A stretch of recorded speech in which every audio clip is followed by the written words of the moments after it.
Our top focus at this hour: amid a crop of disputes, the United States has been ramping up pressure on China. The US Senate has unanimously voted to make it the first country virtually banning all imports from Xinjiang.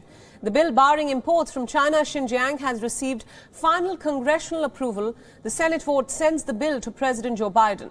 The Uighur Forced Labor Protection Act, as it is called, would ban all imports from Xinjiang unless businesses can prove that they were produced without any forced labor. Some American businesses had voiced unease about this act, since Xinjiang happens to be a major source of cotton. An estimated 20% of garments are imported each year into the US from the region. The US government says that more than 1 million Uighurs and other Turkic-speaking Muslims are now incarcerated in Xinjiang camps. China is being accused of rooting out their Islamic cultural traditions and forcibly assimilating them into China's Han majority. The United States has described the campaign as a genocide. Along with Australia, Britain and Canada, America has now planned for a diplomatic boycott of the Beijing Winter Games next year over the same issue. To censure China's treatment of its Uighur minority, the US has also slapped new sanctions on dozens of Chinese companies. The Biden government fired off new sanctions over surveillance concerns in Xinjiang.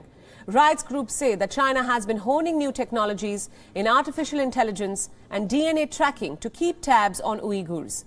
Companies hit by Treasury Department sanctions include top drone maker DJI Technology. It is by far the world's largest producer of consumer drones. DJI captures more than 70% of the global market.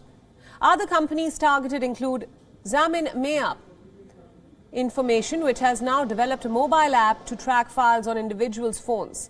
Next is CloudWalk Technology. It was first developed to recognize the faces of Uyghurs and Tibetans. Separately, sensitive exports to the Academy of Military and Medical Sciences have been restricted. 11 of its research institutes are now part of the restrictions. The curbs come over its biotechnology work, including purported brain-controlled weaponry. The US Treasury Department added them to a list of entities suspected of having Chinese military links. The Chinese embassy in Washington called these actions unwarranted suppression, which violated free trade rules.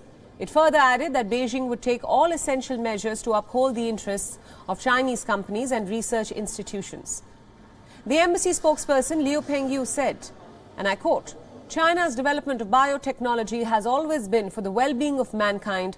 The relevant claims of the US side are totally groundless." The latest string of actions could worsen already rocky relations between Beijing and Washington. Remember, leaders of the two world powers held a virtual meeting last month in an attempt to establish guardrails and prevent the two superpowers from sliding further into conflict.